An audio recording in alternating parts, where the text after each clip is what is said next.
In today's video, we have some pretty significant updates on the whole Jack Eichel situation, the Robin Lehner Twitter tirade, what is coming next for that. We also have a lot more news when it comes to the waiver wire. We have more signings, injury updates, and an update on the Brady Tkachuk contract stalemate in Ottawa. All that and more coming up next.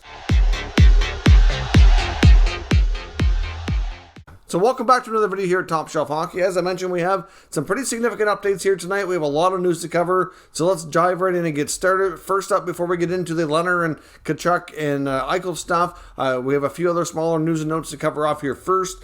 First and foremost, I want to wish a speedy recovery to Todd Richards, who is an assistant coach in Nashville, former head coach in Columbus, who apparently on October the 1st, just a couple days ago, suffered a heart attack and has been away from the team, was in hospital for a few days, has since been released and sent home for resting. I'm not quite sure exactly what kind of timelines we're looking at before he can hopefully make a return to the rink and get back to doing anything with the team. Obviously, it's a pretty serious situation, but obviously if he's already home, it sounds like it could have been much worse, but still a scary situation, and hopefully he'll make a full recovery and rejoin the team sometime soon. We also got word today that Team Canada has announced the first 3 players to be a part of their Olympic team. Apparently, the NHL and the Olympic Committee has made it some sort of a requirement to announce 3 players. I'm not sure what other countries are doing or when we're going to find out what their players who their players are, but GM Doug Armstrong of the St. Louis Blues, who's the GM for Team Canada,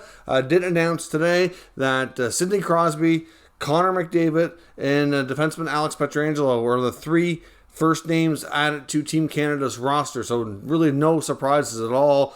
We know even though Crosby's hurt and is going to miss the first little while of the season, he's there out of respect and after everything he's accomplished. Of course, Connor McDavid, arguably the best player in the world. The only one who had any kind of a question mark on it was Pietrangelo. I don't think many people questioned that he would be on the team, and odd to some that he'd be one of the top 3 named right away like that, but Doug Armstrong did a few media hits today on the radio and to kind of rationalize it as essentially that he has played with Team Canada as well as with him with the Blues, and he's won at every level. He knows what he's capable of, and certainly still regards him as one of being the top defensemen in the game today, which I don't think many of us can argue. So clearly he deserves to be there. Like I said, I was a little surprised he's one of the first 3.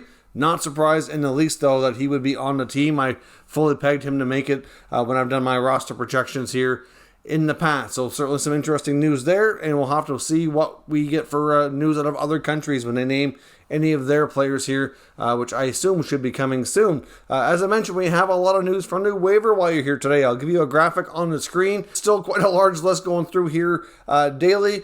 We saw Capitals have goalie Phoenix Copley on waivers. The Seattle Kraken have a few players, including Alexander True and Carson Twarynski. With the Nashville Predators have a number of players, including Tennyson, Pitlick, and Luff. The Jackets have a number of players as well, including newly signed JF Berube, as well as Bayreuther and Brandon Gauntz, and many others here, as I mentioned, that you can also see on the screen. We also had another waiver claim here today. Again, a lesser-known player, Axel Jonsson-Falaby, who was claimed by the Buffalo Sabres after being on waivers from the Washington Capitals organization. He's a 23-year-old forward who's got a few years of AHL experience under his belt. Been a prospect in the Capital system now for a few years. He'll get a fresh start in Buffalo and see if he can crack that roster here instead. We also had a couple of signings today. For one, Washington, speaking of them, they signed one of their prospects, right shot defenseman Vincent Iorio, who's a 2021 second-round pick. Said he's a defenseman, 6'4", 200 pounds, from the Western Hockey League's Brandon Wheat Kings. Of course, he will play junior in the WHL this season, no doubt about that. And the Montreal Canadiens also made a signing today. He's actually a former OHL defenseman who went undrafted. The name is Arbor Zcash. I hope I'm not butchering that pronunciation, but it's spelled Xhekaj. So he's a 6'4", 220 pound left shot defenseman. He's a Canadian-born defenseman, but he also seems to have dual nationality here between Canada and the Czech Republic. So I assume he has at least one parent from over there. Not a player I'm overly familiar with, and I believe I saw online, which is probably accurate, I'll have to double check here, that he's the only and the first player ever in NHL history to have a contract that his last name started with the letter X. Kind of unique. It's not a name you really hear much of before. Now, in other quick injury news, of course, we saw Montreal Canadiens claim Samuel Montembeault, goaltender, off waivers recently from the Florida Panthers. It looks as though the rationale behind it, which is what I suspected, is Carey Price. It looks like he's not going to be ready to start the season on time. So Montembeault will have an opportunity to back up Jake Allen for the first little while. I don't think things are looking like right now that Price is going to be out too long. At least Montreal has not really given us reason to think that as of yet. Of course, we know he went through a surgery in the offseason for a knee issue and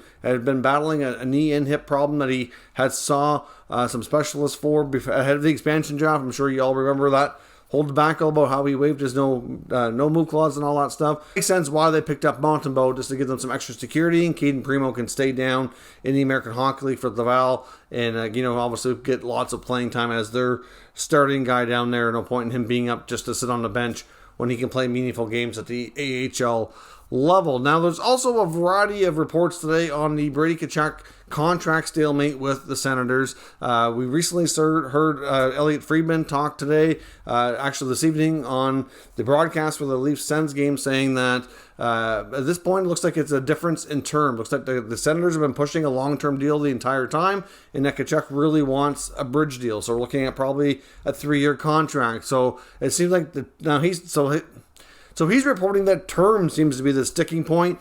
We had previously seen other reports from like Pierre LeBrun in the recent days saying that it was more about money, that the Senators were offering around 8, that he was looking for north of 8.4, so maybe around 8.5 or so.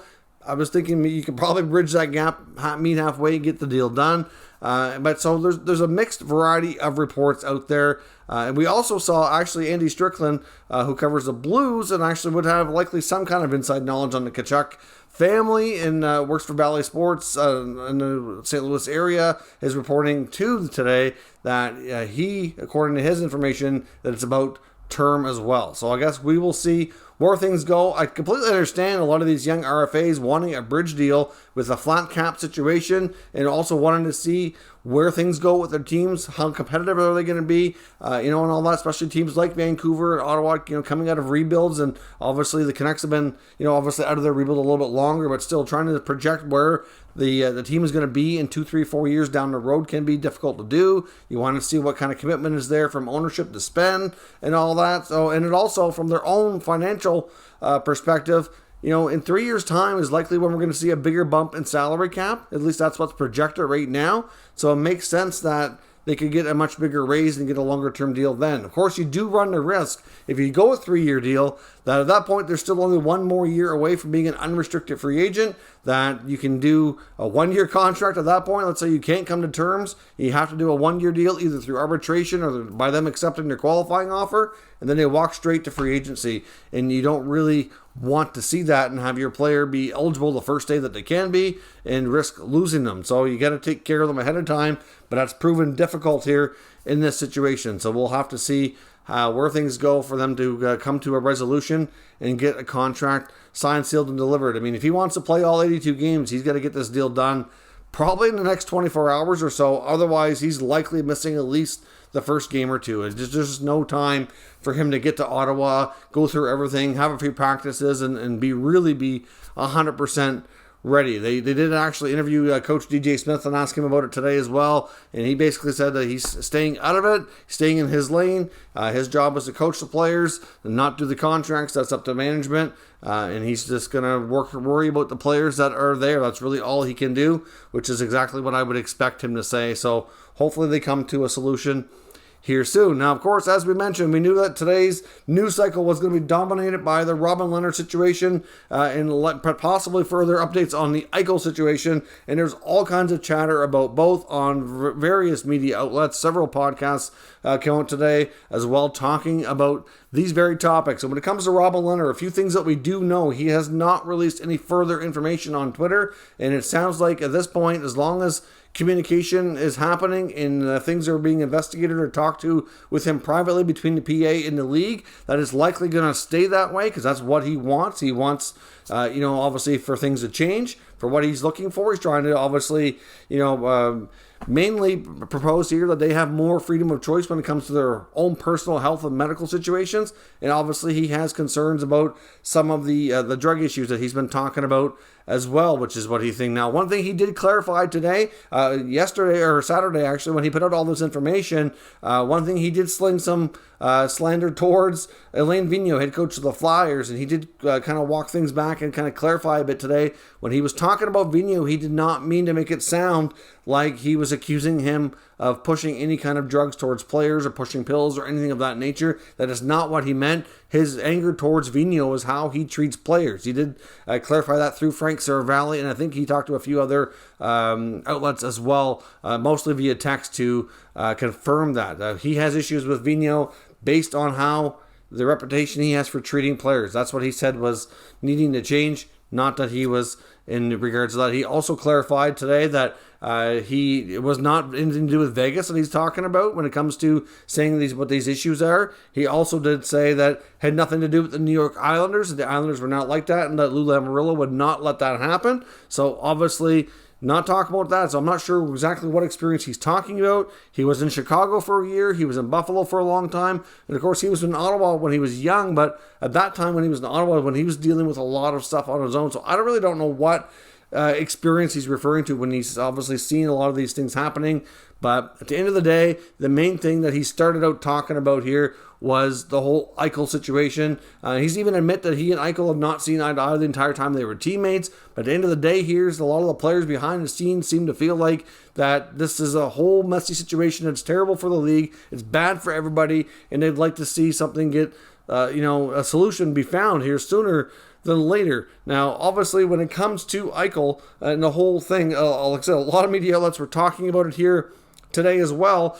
We've heard Elliotte Friedman there was a new 32 Thoughts podcast. A new podcast from Frank Saravalli came out today talking about it as well, and it's obviously dominated many other media today and talking about the situation. So the way Friedman describes this, essentially with Eichel, he talks about it as being a messy divorce. Like, obviously, when it comes to certain situations, this is the thing where they drafted him. They've seen him as being a huge part of the team's future, the next group to really take them out of the difficult times into better times. And obviously things change. He wants out, and now they're really digging in. And obviously the whole change of heart, change of feelings, and that makes a huge difference here. But at the end of the day, at this point, Pat Brisson, the new agent for Eichel, is trying to basically work with the league and kind of broker a solution. It sounds like they're pretty much going to have a situation here where they're going to have to find a team that'll do a trade and allow him to have the surgery he wants. Friedman had mentioned before about the NHL teams that were talking to the Sabres about a trade, being able to access his medical records. And he said as of a few days ago, he's been told that the Sabres have still not agreed to let any team see that. We were under the impression under other reports as early as last week saying that they were supposed to be starting to do that. Well, apparently they have not. So that's certainly complicating matters. You can't expect teams to step up and make a huge trade for a top player without knowing all that information. So it's like Eichel apparently is really worried, according to Friedman, and he hasn't talked to him directly, but he said those close to him are saying that he's really concerned that they're not going to let him have a surgery, they're not going to change their mind, and they're not going to trade him, and he's going to have a lost season.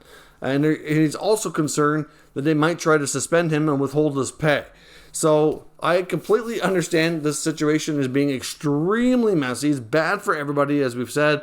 It's extremely stressful for him, I'm sure. All he wants to do is get his surgery, get better, and get back to playing hockey. And that's extremely difficult to do right now. He's 24, going on 25. He's in his prime years.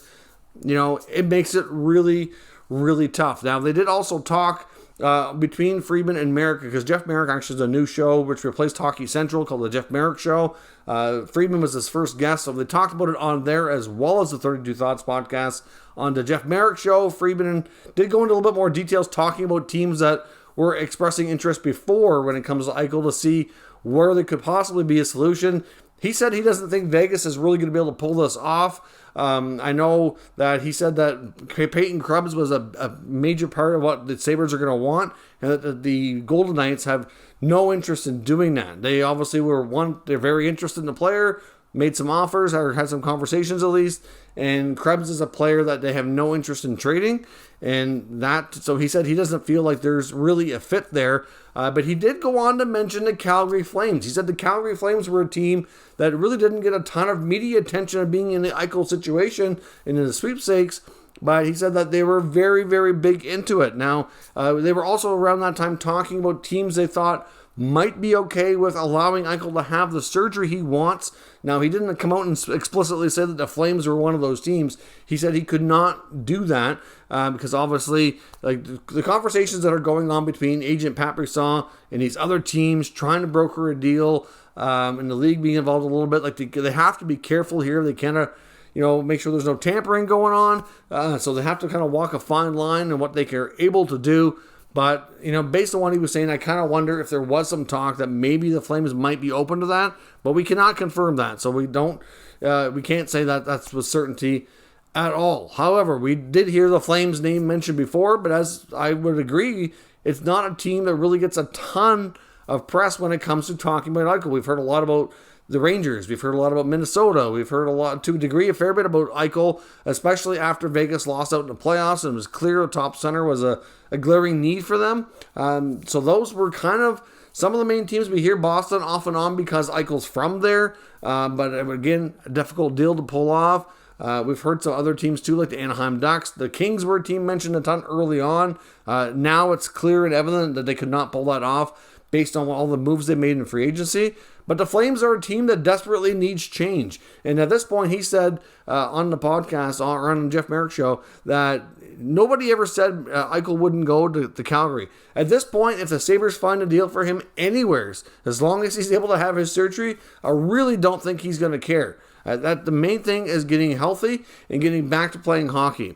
And that's just that. And after next season kicks in, so once we get to next July and the offseason officially begins, that's when his no trade kicks in and he would have all the control. So as much as he doesn't want to lose an entire season, he would be able to create more control. But essentially, a lot of people feel like the Sabres are essentially killing his trade value by not letting him get healthy. Now, another thing to clarify was, in the CBA, because this was also part of the discussion points here today, that the team ultimately has the final decision, but it doesn't mean that they can't let him make his own choices. Essentially, we've seen other star players have complicated issues and have external doctors be a part of the solution. Like, for example, think back to when Sidney Crosby was having his chronic concussion issues, missed a lot of time, obviously wasn't getting the results through team doctors. When he sought out his own stuff, he ended up dealing with a chiropractor and being able to resolve his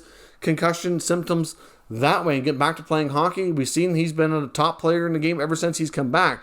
Obviously, he needed the Penguins to support that, which they did. Now, of course, look at Connor McDavid recently with that really serious knee injury he had. He ended up going a different direction as well than was originally recommended. He needed the Oilers to agree and support that decision, which they did. So to me, there is a little bit of precedence here for the Sabres to kind of give and bend on this. But the problem is there's just not a ton of history when it comes to this surgery. But if you look back with players going to chiropractors on concussions and neck issues, that also was not common. But after looking into things, the Penguins signed it with their player and let him get that. Now, the other thing they talked about too was that maybe they make Eichel sign some sort of waiver that says if they let him have his surgery, that if he cannot return and play and be healthy, that he has to forfeit his contract and the contract will be voided or something to that effect so that they're off the hook. But at the same time, then if he can't play, they don't have a tradable asset. It's like it's such a mess. They have to find a way to solve this. And like I said, essentially the easiest way is to find a team that's willing to take that chance. And maybe, as we said before, the prime solution here is for the Sabres to make a trade and accept a lot of conditions as part of the package. They can say, we're going to give you 3 first round picks or whatever, and they're conditional to him being able to play and be productive. And if that's not the case, then obviously you get a lot less in compensation. Something. I don't know what they got to do, but it's a bad situation overall, and hopefully between the league being involved, hopefully the Sabres will finally start sharing more medical information so that teams can see and have a better look at this And will the Flames be the team to pull it off? I don't know. It just was curious to me that Friedman brought them up and talked about them so much on the Jeff Merrick interview today. So let me know what your thoughts are on everything discussed today. I know it's a lot of information between what was Lehner and Eichel is going through, but it's pretty significant news in my opinion. Hopefully we'll see some change and get some resolutions to these issues. Let me know your thoughts on everything down in the comments. We'll discuss further. If you're new to this channel, make sure you subscribe and stick around. We'll keep you up to date with all the latest news, rumors, and analysis on all 32 NHL teams. Thank you for watching, and I'll catch you next time.